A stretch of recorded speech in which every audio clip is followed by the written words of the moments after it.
আমার একটা আবদার মনে রাখবেন, আপনার মা বাবা যদি আপনার টাকা দিয়ে ওনাদের পেট চলে, যেটা আমাদের সমাজে বলে আর কি, আপনি চালান আপনি খাওয়ান, এমন যদি হয় এই কথা কখনো চিন্তায় আনবেন না আমি আমার মারে খাওয়াই, এই কথা চিন্তায় আনবেন না আমি আমার বাবাকে খাওয়াই, বরং ওনাদের উসিলায় আল্লাহ আপনাকে কামানোর তৌফিক দান করেছে।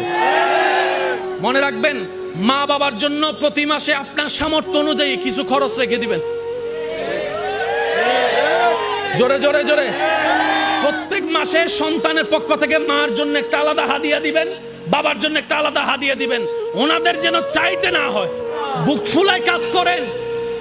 মার জন্য দেন, বাবার জন্য দেন। ঘরে বউ থাকলে বউকে বলেন, ও বউ, তোমার মা বাবা রেখে আসছো, আরেক মা বাবা এখানে আছে, আমি আমার জন্মদাতা মা বাবারও খেয়াল রাখবো। ওই মা বাবার কারণে যে তোমাকে পেয়েছি, ওই মা বাবারও খেয়াল রাখার চেষ্টা করব।